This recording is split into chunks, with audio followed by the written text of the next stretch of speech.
Good afternoon, everyone. My name is Phil Richardson. I'm the CEO of Black Opal Property Advisors. We're based in both Phoenix, Arizona, as well as in Toronto, Canada. And today we have a very interesting opportunity for us to learn from Kelly Lawton. Kelly is one of our subject matter experts who we have as a part of Black Opal. She's our vice president of site selection, merchandise mix, and leasing. And she works in both Canada and the US, and she's very knowledgeable, having been in our business for some time. And today we're going to talk about the variety of opportunities that we have as property developers and property consultants to bring about a conversion of retail projects, which many of which are suffering these days for all the reasons we know, and loss of revenue is probably the most notable aspect. And what we have are a series of strategies to recommend, and Kelly is going to cover a number of them. Many of us have applied them, particularly Kelly. And what has happened is we have the opportunity to increase revenues in a way that can be quite impactful for us and can result in an increase in more stable revenues from a variety of different sources. So with that in mind, I wanted to introduce Kelly. And Kelly, if you wouldn't mind, I'd be very interested in hearing your opinion on the whole topic of mixed-use developments and how retail developments can be helped by the application of what we've got in mind. Go ahead, please, Kelly. Well, thank you, Phil. I appreciate the opportunity, and thank you for that nice introduction. In the shopping center industry, we've had a lot of good times, and we've also had some rough times. And so dealing with a shopping center that is now in distress is not something new. We've dealt with this before. And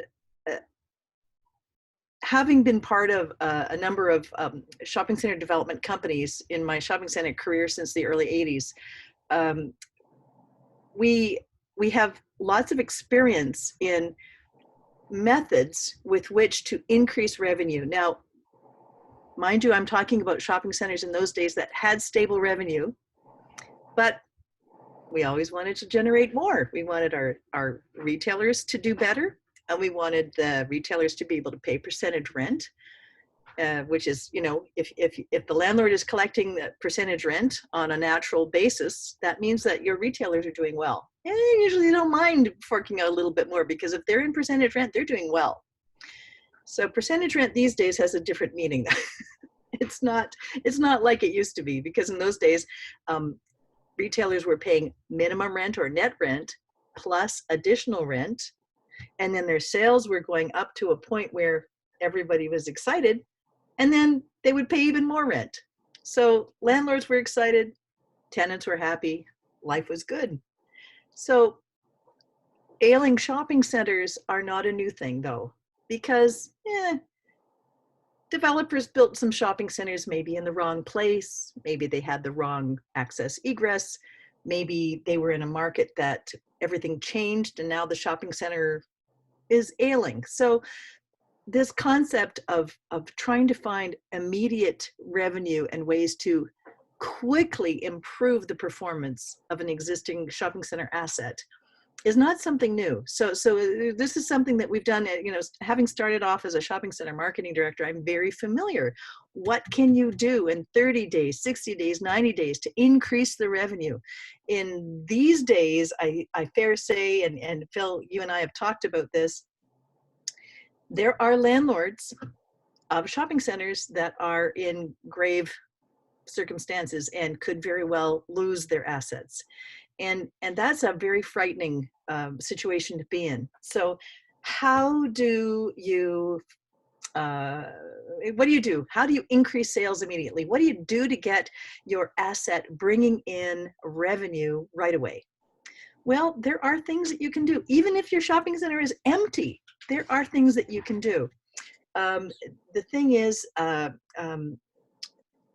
there are organizations who would love to come into your shopping center to promote themselves. Organizations that we used to have, you know, let's say it's the Antique Car Club, local Antique Car Club. Okay, so what can they do for you? Well, They want to grow, they want to promote themselves, and they probably want to sell memberships. So yeah, you can fill the shopping center up with antique cars. Okay, cool. Now at least you have an event. You have a reason for people to come back into the shopping center, A. Now, if your shopping center is completely empty and you don't have any tenants left, which is the possibility, now you've got people coming back into the shopping center saying, hey, maybe we could do something there.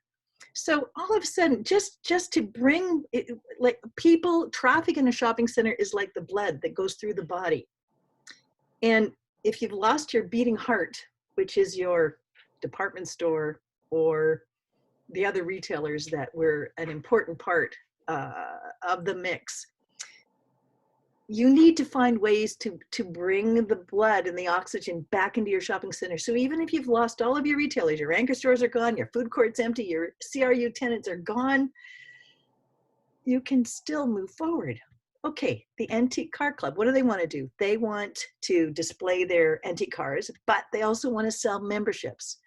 So let's say you work out a series where they bring their cars in, they do their display, there's, you do some advertising, they do some advertising, and then you let them have one of the units for a couple of days or a week or whatever makes sense for them to follow up and maybe just have one car in the space now and sell memberships.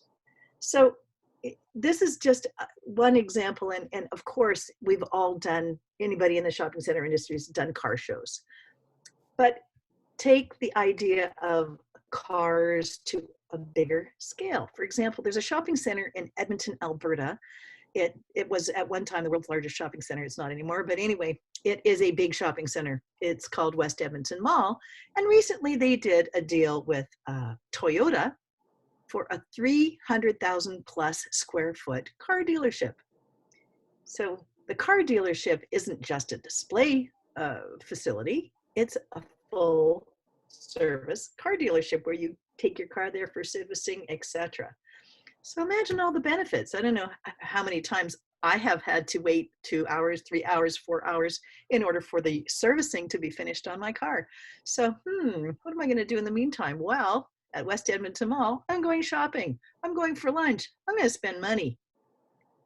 So if we start to think about uses that we would never have had in the shopping center before, there's a whole bunch of things that we can do. And we have the experience. We've done these things.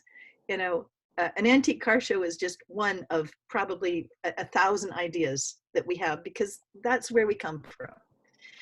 We have for the last 30 years been looking for ways to increase revenue. We know how to do that. So that's what you do on the immediate basis. Now, what do you do for the medium term, the midterm? How do you start to revitalize and regenerate your shopping center? Well, let's talk about your anchor stores. You have a vacant Sears, for example, or a vacant Target, or some other large space, 200,000 square feet, maybe on 2 levels. What are you going to do with that? Okay, so how about an Amazon fulfillment center? Not just Amazon, there are others as well. A fulfillment center is a wonderful thing because your shopping center, in all likelihood, is very well positioned in the marketplace. And guess what? Warehouse space has become expensive and in high demand. So all of a sudden, here you have 200,000 square feet that you may only have had maybe, 450 net. And then anchor, not everyone's going to understand this terminology, but anchor rent for the additional rent. So that means that the anchor store, the Sears or whoever was the anchor, would have had a big discount on the realty taxes and a big discount on the common area maintenance charges. So in other words, the total rent that the landlord ever got anyway was maybe $4, $5 per square foot. So you know what? That's cheap for warehouse space now. Warehouse space is really expensive. So now there's an opportunity for you to be able to revitalize, and they're creating a fulfillment center. It's not like building a retail store. It's got some costs, I'm sure, but it's going to look different. It's a white And box. it's a box, and it's A probably white less box, yeah. a white box, and it's probably less expensive to build out than a retail Absolutely. store. Oh, Yeah. very much so. Yeah, yeah. So May I ask you to pause a minute, please, Kelly?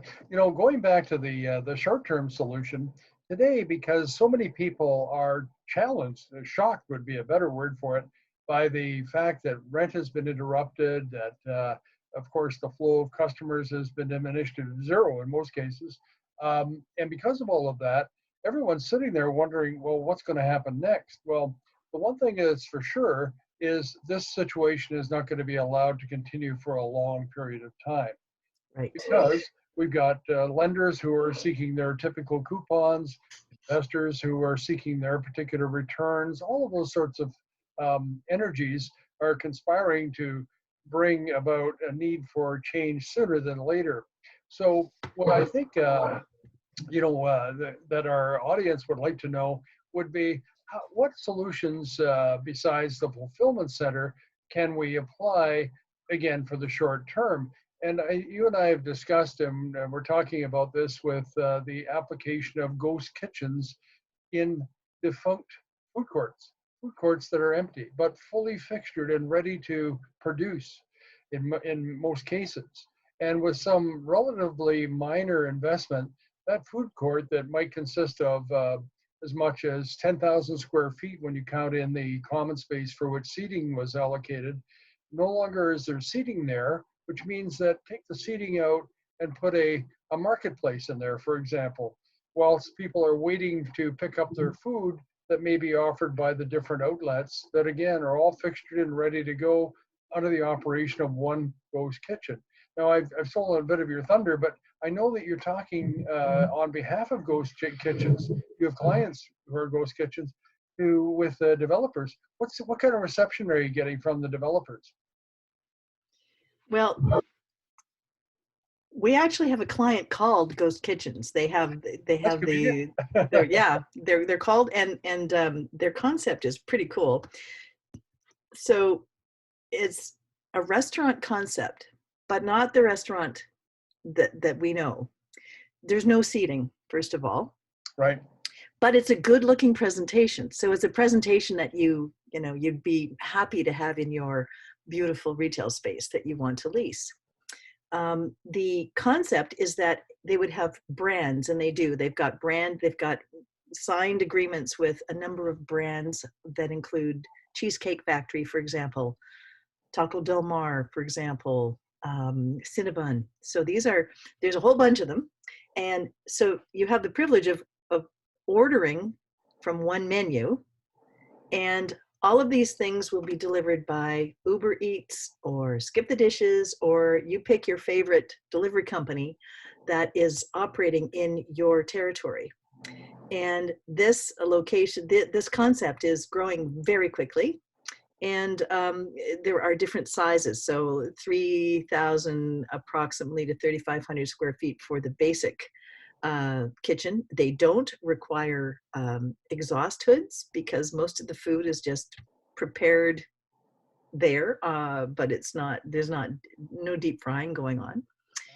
And then they will be doing satellites. So the satellite locations are smaller. They're 1,000 square feet approximately, and they're in locations where there's walk up and probably nowhere for a car to pull up. So there's no delivery happening there.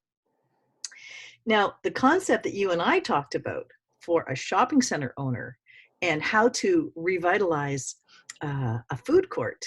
Now, a food court has endless number of opportunities for different menus. Let's say you've got 20 vacant food court units sitting in your formerly bustling food court that used to bring in a lot of revenue every year, and now it's sitting empty. So what do? Well, first of all, you got to clean it up. You got to make it look good. And there are operators out there that are capable of putting in a different menu in each of those former 400 square foot or 250 square foot food court units. All of the food court furniture is removed, and you're now dealing with the drivers who are coming in to pick up the order that's going to be shipped out to someone who's waiting in their home or whatever, or their workplace for the order. So it's a way for you to be able to, I mean, you have to have the right operator, and it's one operator, and there may be a sharing of revenue. There may be a percentage rent deal. There may be some base rent. It's whatever you can work out with that operator. And one check from the tenant to the landlord, which means the landlord's in a more secure position in respect to his income. Exactly. And so with some investment, this is going to take some investment, but not a lot. You're not building a food court. You're not building a shopping center. You're not installing exhaust hoods. I mean, look at all that has already been invested in your food court. Take an assessment of it, find the right operator, and if you need help with that, call me, because we have those too. Sure. And look at a relatively short period to get that up and running, and there's revenue coming in. And in fact, if it's a food court that's fully fixtured but vacant, by and large, you'll have most, if not all, of the equipment, including hoods in place, all the really expensive stuff, that if food preparation was an aspect of the ghost kitchen's operation, that they can perform that as well. They don't just need the pre-prepared foods to function. Usually a food court might be anywhere between 3,500 and 7,000 or 8,000 square feet of lease space, and roughly an equivalent amount of seating area. So that could be as much as 10 to 15,000 square feet of space, where the landlord either has a full vacancy or an invisible vacancy with an operator in place but not paying rent, and he could flush that out and end up with, again, one check coming to them on a reliable basis, and a very viable proposal that has some real strength, so that he knows that next month he's not going to have to reinvent the solution again. Oh, you're so right. So we have a whole bunch. We've been brainstorming all sorts of ideas, and some of these things we've done before. Many of these things we've done before, because this is not the first time in the history of shopping centers that we have had shopping centers that have gone through hard times. Yes. So we know how to do this. Mm-hmm. I guess we should talk about the longer term as well. So revitalizing that food court and getting that, it might not be the prettiest thing, and you might not be truly enamored with maybe how it looks, but it's making money, and it might make the bank stop bothering you. So wouldn't that be nice? Yeah, I mean, that's to be desired, of course. But the fact is that you end up with plugging one of the holes that allows you as a building block to begin creating new revenues on a planned basis. And that's something the lender wants to know, if their confidence is going to be maintained in you, that you've got a plan. And so that plan, can begin with the relatively short-term strategy that we've just talked about, where you could imagine in 60 to 90 days, you could have that kind of tenant operating in place. That's pretty short-term and encouraging, because say 10,000 square feet of space generating, I'm going to speculate, $10 to $20 per square foot net, let's say, can all of a sudden the bank sees some fairly impressive checks coming in. And so it begins to rebuild the confidence they have in you. Don't forget, there's a lot of people who are just going to be sitting there staring at the problem and not doing something about it. Exactly. So when you take this, the idea of thinking outside of the shopping center, so to speak, you think also about manufacturers. Now, manufacturers of products, have traditionally, sent their products out through a middleman, a wholesaler, and then eventually it got to the retailer, and eventually it got to the end consumer. Well, with what has happened over the years, part of that's dried up. The retailers weren't paying the wholesalers, and the wholesalers weren't paying the manufacturers. So guess what? Manufacturers said, we'd like to make our products and sell them ourselves. So, hey, let's go online. But what happened? Nobody went to their website. Why not? Well, because nobody knows them. Why not? Well, because they're manufacturers. They're in an industrial building somewhere in some small town. So all of a sudden, imagine if you had, let's say your shopping center is in a rural area where there's lots of farmers. How about you fill your shopping center up with farm equipment? Let's do it. Let's do it. Let's do something we haven't done before. Sure. Let's work with manufacturers. For example, I can think of, we all know Dyson. They've been marketing like crazy. So Yeah, done a Dyson, good job. Dyson have created some experiential stores. And if you go into the Dyson store, you will find an employee that knows a lot. Now, this is not a retail store in a traditional way. This is a store that's owned by the manufacturer. And the manufacturer has trained the salespeople so they understand not only about the product, but about the manufacturer and about the warranties. And so what they'll do is when you go to that store, you get to experience the product. You know, it's hair straightener is what I need, or vacuum cleaner, or whatever the product is that you're excited about that Dyson makes. And they're going to tell you everything, and you're going to experience the product. And then they're going to order it, or you're going to order it there in the store online. It'll get delivered to your home. So you're not dragging that thing through the shopping center. So, you know, manufacturers have a wonderful opportunity to be able to connect with the end user through shopping centers. Now, Yeah. let's say you do a demonstration of your product, or you're a manufacturer, and now you're demonstrating your product, but now people are coming back and saying, hey, you know, you had that demonstration here. So now that manufacturer can take over a unit that has been cleaned up and prepared. It's not a long-term lease, but it's a short-term lease, and they're selling product, and they're connecting with their client base. So all of a sudden they're getting value, and they can pay some rent to the landlord. Yes. So this is just one other example of creative use of your common area space, and then subsequent use of your vacant CRU space, and how one by one, yes, it's going to take some time and it's going to take some work and effort, but you get to keep your shopping center and make the bank happy. Wouldn't that be wonderful?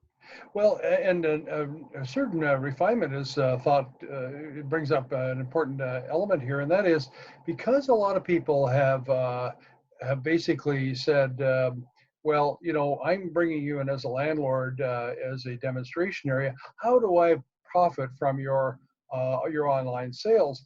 And you know, with certain reliable tenants, you can actually cut a deal with them that there's some form of value exchanged by that tenant for those solicited tenant customers who come about because they've been in the demonstration center. So there are methods by which you can monetize that presence as well, which is important for the landlord, of course.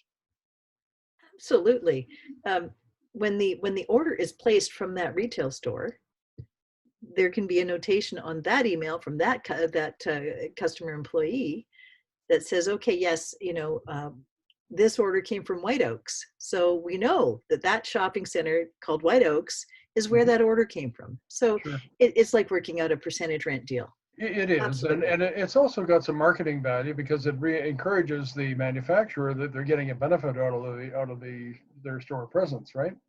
You know, I had an experience when I was working as an executive consultant in China, where I produced a customer satisfaction center for a super regional mall.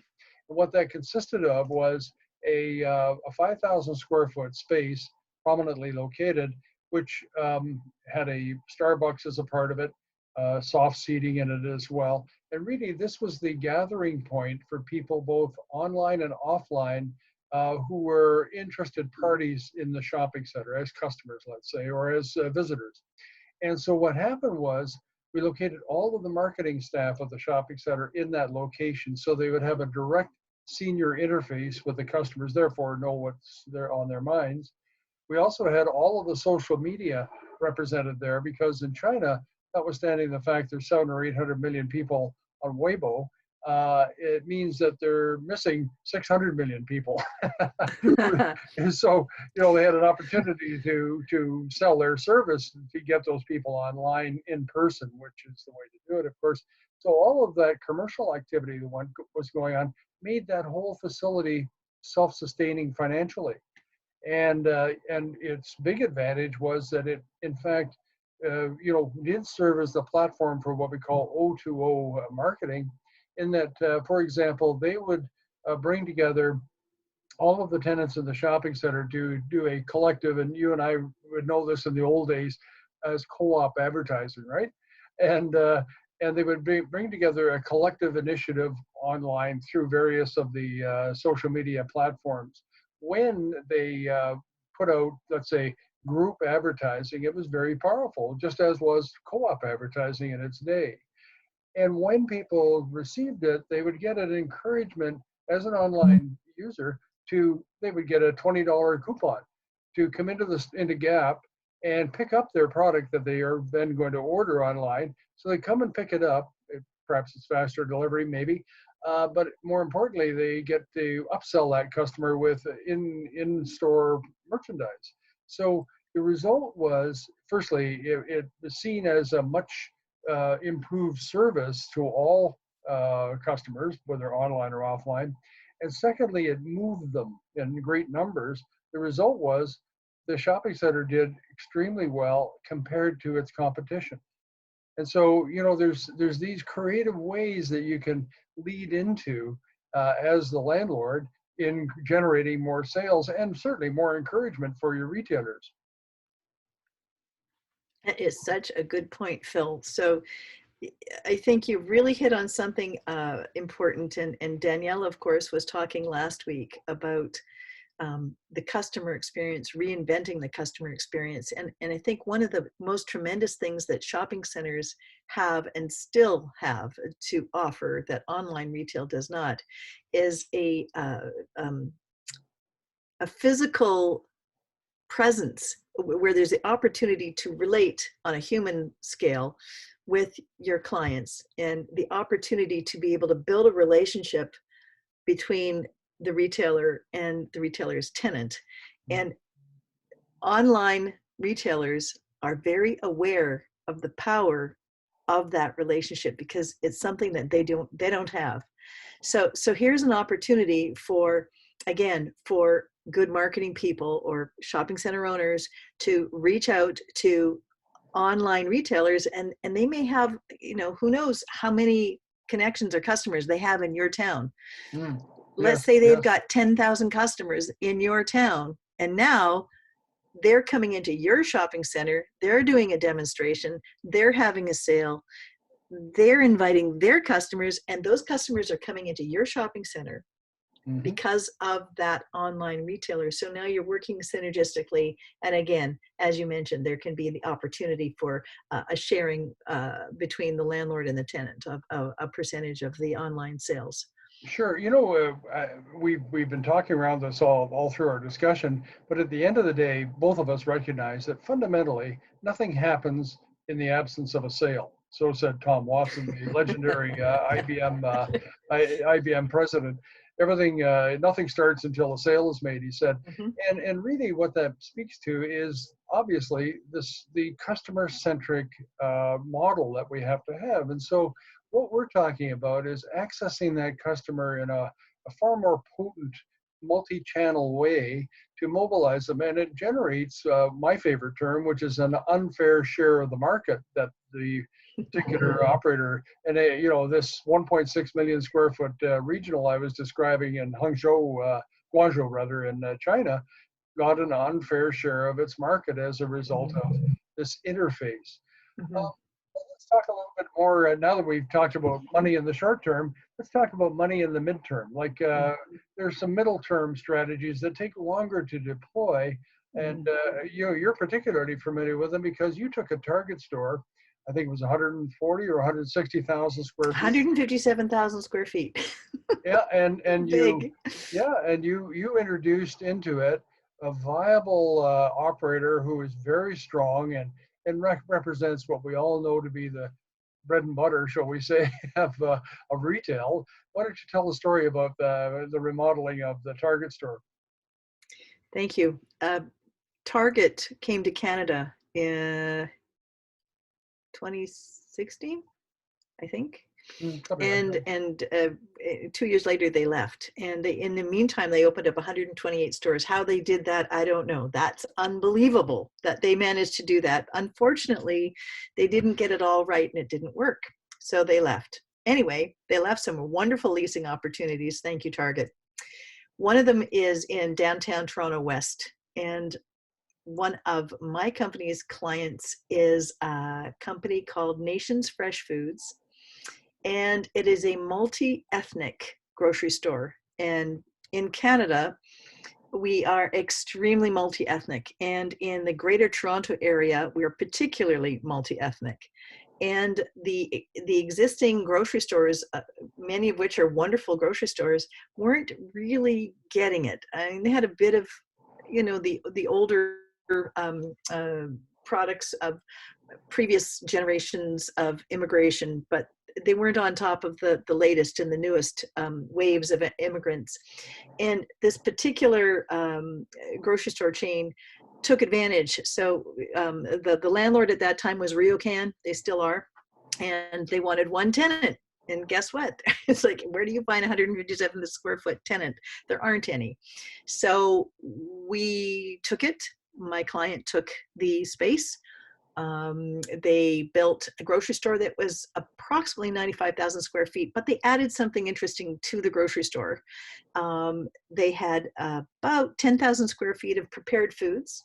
So the prepared food section, there was a buffet hot table and a series of, there was a lot of Asian, Oriental, Chinese food, and then there's the Western food section. So they've learned how to do both of those categories. So they do, pizza and hamburgers, and they also do Chinese barbecue and dim sum, my favorite. And they're really good at that. But they also added an entertainment aspect, approximately 15,000 square feet of a concept they called Happy Kingdom. And it is split approximately half and half between a children's mega playground, kind of like what you see at McDonald's, but much bigger. And in addition to that, the latest version of a, what do you call them, video arcade. Modern, clean, fresh, and the latest in games, coin-operated games. And it was just so successful. They wished they had made it twice the size that they did, and then they would have had to switch where they put it. So anyway, live and learn. But what did they have to do with the remainder of the space? Because 157,000 square feet, now we got 50,000 square feet approximately remaining. What do we do with it? So the plan was to sublease, and we've subleased almost all of it. There's still a little bit left to services mostly. Definitely retailers or businesses that were in the neighborhood that would bring families. So the great thing is there is a gymnastics school, Olympic level. There is a 25-year-old children's dance school that moved in, a 10,000 square foot medical center with not just doctors, but a whole bunch of other health related uses in a composite of health uses, and a pharmacy. And then some other ethnicities of food users, and the usual, hair salon, nail salon, that kind of stuff. So it was it took a lot of effort. We worked hard to make it happen, but it's still very successful. Even through COVID, it's been successful. And that's something that you can do in the medium term with revitalizing your shopping center, because I tell you, a grocery store like this is like a beating heart. I mean, it is really a great draw. And if you've got a shopping center and you've got an opportunity to put in a multi-ethnic grocery store like this in 100,000 square feet, now you're going to have a new beating heart in your shopping center. Well, that's such a good point. And the interesting thing is, imagine RioCan at that time, and I'm not gonna put you to any numbers here, but I'll do a little speculating if you don't mind. We're probably getting $5-6 a square foot out of that space from Target. Let's say $5, so I can do the math. So they were sitting there with about $800,000 worth of income annually from that space.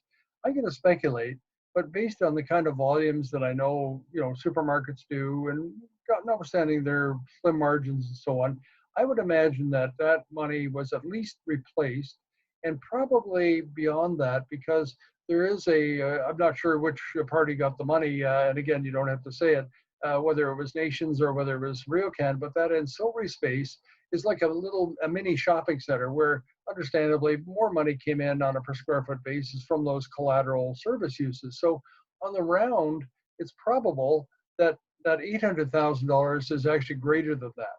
And again, I'm not asking you that, but so now in today's world, a developer has a vacant apartment store of that size and follows that strategy.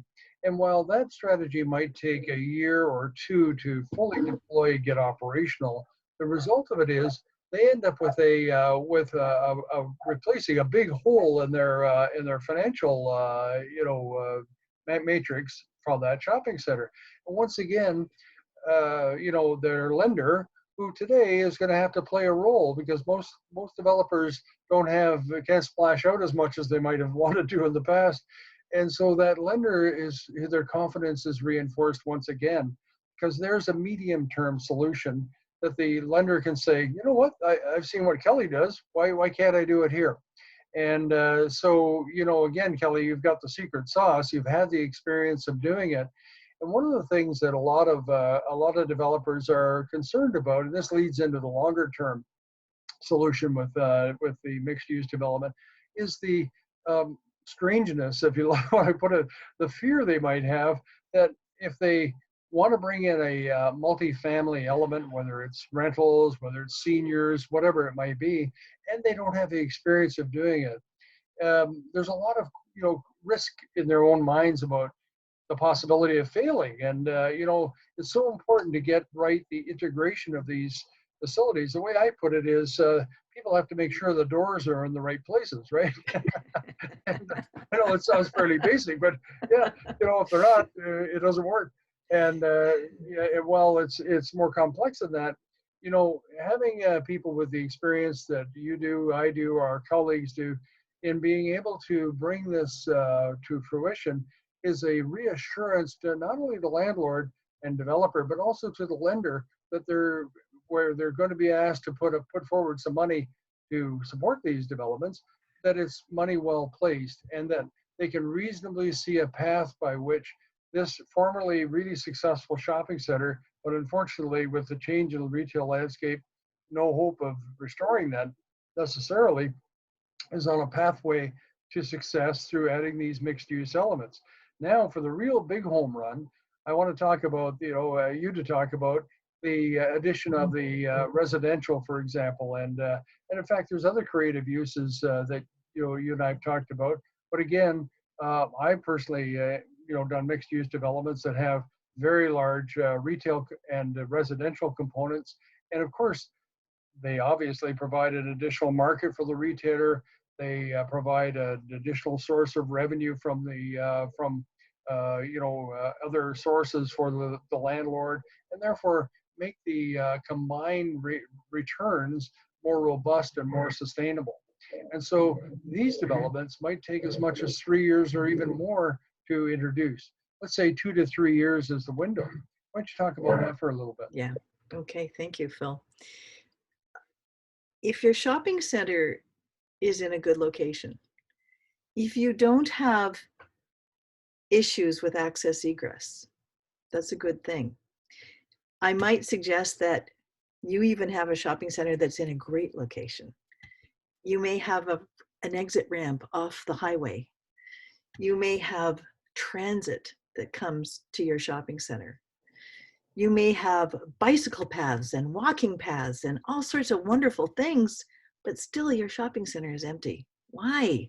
Why is that? Well, a whole bunch of reasons, right? We know why. Lots of reasons, especially COVID. That's another thing in its own. But anyway, so how do you take advantage of all of these pluses? You know you've got a good asset, but what do you do now?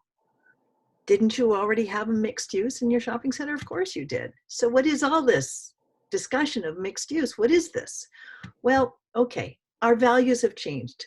We have changed. So the way we used to live and work and what we used to think was valuable has changed. So if you were thinking that there might be an opportunity for you to add, let's say, for example, 2 towers. Let's talk about something that Phil has actually done. He's got experience doing this more than once. So let's talk about a seniors apartment complex over here, and let's talk about an assisted living facility over here. On top of 2 levels, a 2-level podium that provides the services to those towers. Now imagine that as either as attached to or as part of somehow or other your shopping center. Now we have the opportunity to re-merchandise the shopping center to be something new and different and special. Maybe it provides an opportunity for an educational facility. Maybe there's a chance to build one of those well-needed colleges that teach trades, the trades that everybody's, I mean, have you tried to find a plumber recently? I mean, it's the same price as trying to find a surgeon. It's like, wow, hard to find a plumber. So we need more plumbers. We need more electricians. We need to have the education. And so a college, a school, a facility of worship. The shopping center has traditionally been a facility where we could do all sorts of things. And now if we've got, let's say we've got a space where you could build a beautiful, let's say, theater. What could that theater be used? Or maybe you've got a theater. Maybe you've got a former movie theater sitting there, yeah. sitting there empty. What could you do with that? Oh my God, so much. Okay, so it can become an educational facility. It can become a place of worship. It can become a facility for umpteen things that are now endless reasons for people to come back to the shopping center. Now you've got people living there. Now you've got people coming to visit people who live there. And ideally you have a grocery store. So never underestimate the value of a grocery store. Well, that's a very fundamental building block for sure. And, I think a lot of people buy into that notion. I think that, to step back a moment, to again give the reassurance to the owner as well as to the lender of the likely positive outcome of doing such a thing by performing the right kind of research that is available today. It's really important. That one of our colleagues, for example, is David Allison, who's the inventor. He's a genius, really, of value graphics. And so really, what he does is through over 500,000 surveys worldwide, with 400 questions answered on the basis of each person who they've interviewed, their values, he's able to fit together a profile that tells you who are the people and in what number within your market area who constitute this collection of values, who respects that combination of values. indeed. So when it comes time to craft what it is that you're going to do to approach them, you first go and find out the answer to that question. Then you Yes. curl around and you radiate that message back out to people. They say, "Oh my God, there's the perfect place," and they'll consider, for example, a residence there. They'll consider any number of the services that are offered. So research and development is a very, very important part of the initial process. So you're not shooting in the dark. True. So true. Phil, you just hit the nail on the head, and that comes really before anything else. That's where you start. Yeah. And once you've gone through that process and the process of visioning, and that will help you with your visioning process. Something that I've written in my book, my second book, called "The Shocking Truth of the Future of Shopping Centers." Wow. Yeah, thank you. When is that coming to press? That'll be out this year. I don't know. It's coming. Wonderful. Soon. That's Coming great news. soon. Yeah, thank you. Can I also make another plug? Kelly is a very valuable co-author of a book, a collective book that we're issuing again early this fall called Vertical Villages, the Future of Mixed-Use Development. David Allison, Kelly, myself, and a number of other subject matter experts each talk about their particular area of expertise. Danielle Papillon for consumer relationships, Ahmed Durrani for his project management skills, and all of us have had international experience as well as domestic experience in applying these, so we know something about how to do what we're paid to do. And that book is going to become I think, a handbook for the industry that'll help people to understand what needs to be done. But even once they understand it, they really need somebody to help take them by the hand to reassure them they're doing the right things. And of course, that research piece is very important. You know, you're so right, and I realize that here we are preaching to the choir, but hopefully there will be others that you know that can benefit from our experience. Having gone through understanding the values of your target market, and you know, so often, you know, in the beginning the retailers would say to me, I'd say, who's your target market? They'd say, oh, everybody. Well, you know, if you think everybody's your target market, you don't know who your target market are, because not everybody is your target market. Yeah. And the important thing to know, what was I going to say? When you get the retail aspect of your development right, so let's say you're starting with raw land, or you've ripped down a warehouse and it's been rezoned. If you get the retail commercial part of the development right, that sets the mood and the tone and the branding for the entire development. Mm. On the other side of that coin, if you get it wrong, need I say more? And there it is for 100 years. So you're either proud of it or ashamed of it for 100 years. That's a long time. You know, I think there's two other important aspects here. And one of them has to do with the money. It's always about the money. I'm sorry, I keep defaulting to that. But and I'm going to invite Eduardo Reyes, who has joined us, who's an appraiser, to hi, Eduardo.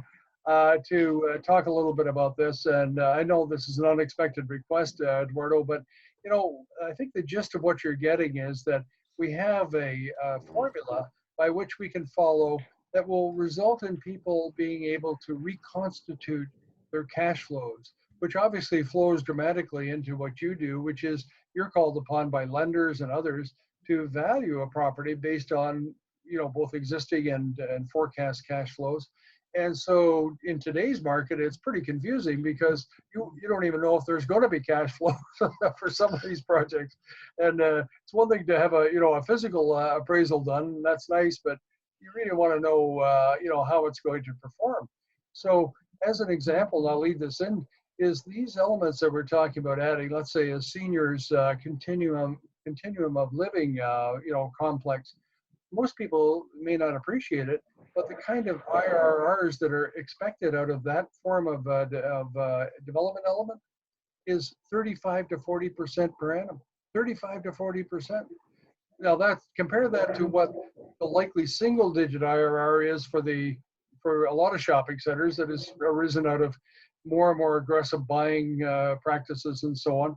And you add that into the cash flow. Now you're called upon to do an appraisal, and you say, yeah, look what effect that has on the future value of this project once it's completed. Go ahead. Yeah, and so I think I love all the ideas that you guys are discussing, and I think they are definitely very future thinking, very creative, and there definitely will be things that we would take into account on our end, on the appraisal side, which I think would definitely help positively. For sure. We've had a lot of concern as we were speaking earlier in the past couple of days. We've had a lot of concern in terms of vacancies in a lot of different commercial sectors, particularly retail and office, obviously with the current COVID. And having these creative models, which I think I think they're great. You're creating the supply and the demand within the same complex, which I think is very much self-sustaining. It's less risky in terms of external market factors outside of the complex itself. So I think these ideas are great. And from a I just interrupted and say, Eduardo, these are more than ideas. We've done them. We've actually. Right. Yes. Yeah. So yeah. They work. Actually, I'm looking at the Formula Rosa right behind you there, right? That's right. Yeah. And it's that's one of my favorite examples of creating both an entertainment center and a retail space. And so I love the way you guys are thinking about it from value standpoint and going into it's just, I think it's great. And again, that idea of creating both the demand and supply for within the same complex, I think lends itself to a very favorable valuation. Yeah, Which that's is, so important to reassure the lender that they're not putting good money after bad in the recreation of the project, because they're going to be presented with so many portfolios that have these big holes in them. They've got to come up with positive solutions.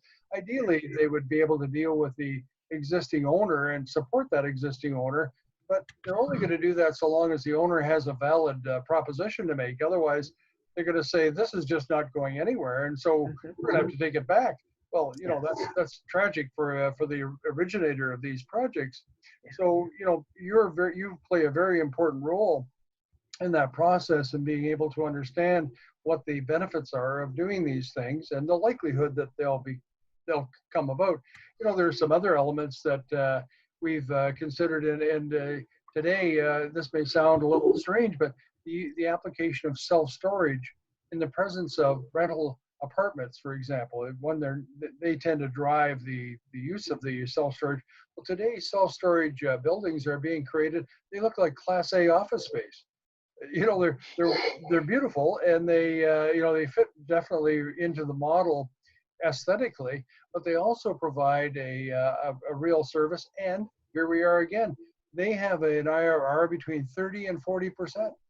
So, you know, imagine how, you know, those impact the cash flows you're going to be looking at when it comes time for you to report to the lender, this is either a good idea or a bad idea. Well, I contend it would be a good idea, because retail, apart from the kind of retail that Kelly is talking about, that goes a ways towards restoring the value of a property, but it doesn't tell the whole story. That's one department store of a whole lot of space. So there's got to be a sort of a global concept. And the other ideas that Kelly was talking about, for example, education and so on, those are also synergistic. It's known that more and more evidence is gathered that the intergenerational benefits of mixing seniors with students is very, very positive. And so once again, you can imagine how that would work. So at the end of the day, a lender might be looking at a 5-year program where for maturity, they see these various steps being taken. And so a lot of retail developers are afraid that, you know, the kind of ads that they've heard about insofar as mixed use development have been the long-term ones, the kind we're talking about now. And they say to themselves, God, it's going to take me 2 or 3 years before I see the benefit of that. What am I going to do in the meantime? Well, we've answered that question. There's a 90-day solution, 180 days, 365, and so on. Yeah. And so it's progressive. So Kelly, you know, we're nearing the end of our interview, and thank you very much for participating. Thanks, Eduardo, for your comments. Thank you. What can you sum up based on what we've been talking about? Sure, Phil. If you are a shopping center owner and you're looking for solutions, we have many. Depending on your situation, we have first of all a broad and varied collection of experts, subject matter experts. You're not seeing them all today right now. So we're able to roll out a menu of talents and skills that, as Phil has noted, these are not just ideas. You know, these are actual experiences that we have had, and we know how to execute them. So depending on your situation, depending on how many retailers you still have in your shopping center, how much revenue still, if you're looking 4 months down the road and you've got some serious concerns about what's going to happen with the future of your shopping center, please call us. We can help you. Thank you for that, Kelly. It's true, you know, and not only what we're doing is something that, of course, all of us do it for economic return, but at the same time, you know, by essentially recreating a development that had its glory days into something that is more suitable to a community, we're actually making a social contribution to that community. The fabric of communities, many of them are really based on the presence of these big shopping centers. They're big economic drivers and so on. So municipalities, we didn't get to this, but just I'll leave a one sentence comment on it. Municipalities are going to be required to make the approvals that will bring these about. Of course, zoning changes have to be entertained and processed, but once they understand this story as well, they're going to say, what a wonderful thing is going to be arising for our community. And they will work with developers to provide those approvals, and not on a lengthy basis like we've experienced before. They know they've got to move quickly as well. Yeah, yeah. You know what? There's one more point I'd like to. Please. Thank you, Phil. We were talking, and one of the things that I suggested was I would like to, and I'm going to be doing this shortly, going out on social media, Facebook and LinkedIn for sure. Just to invite individuals, people, just if you know of a shopping center in your community that you think is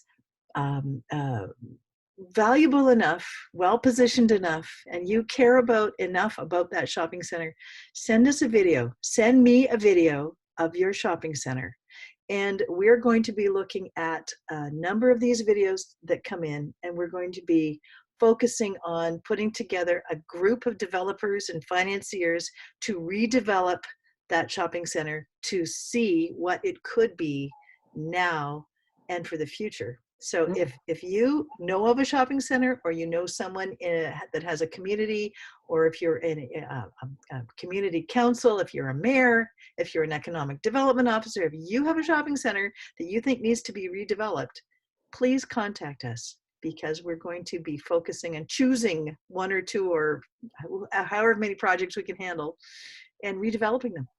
Well, that's a wonderful concept. And again, it plays to the corporate social responsibility that we all have to our communities. People can reach us through our Black Opal website and emails. It's www.blackopalpa.com.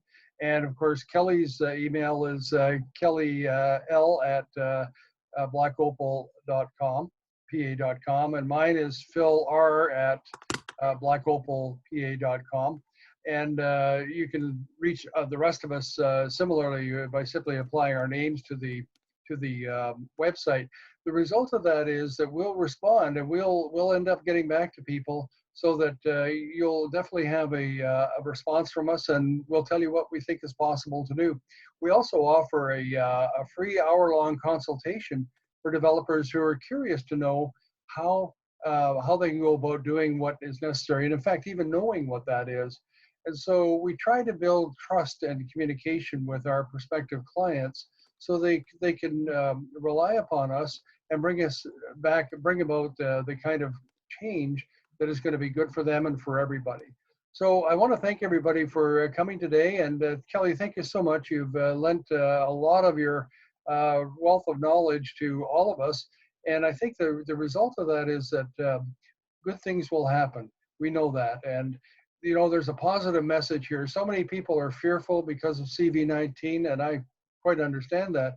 But at the same time, there are solutions, and we have to collaborate on those solutions, and we're willing to do that. So thank you, everybody, for your time and attention. And thank you, Kelly, for your great presentation input. And thank you, everyone, for coming. Hope you have a nice day. Bye for now.